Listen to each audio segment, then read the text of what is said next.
Two is we have this crisscross pattern of lights, and these are sealed 5-volt pixel LEDs. We did them last year. It worked really well, but we ran them along the edge, and with each additional snowfall, what ended up happening is we lost our visibility to underwater lights, under ice lights. And so I put them across the center in an X. Eventually, I want to have a big display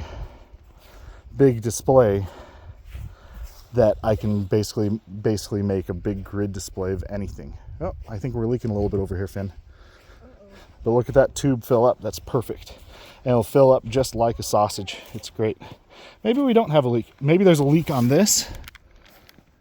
Nope. I think we're good.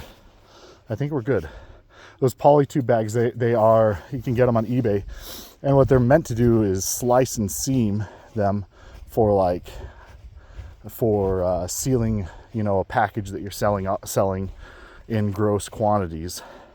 But you can get them at like 350 feet. When I did it before, I'd use one big long tube that went around the entire border of the ice skating. So we'll see how this goes, but you can see that's a really cool, that tube is super cool, I think, as it fills up.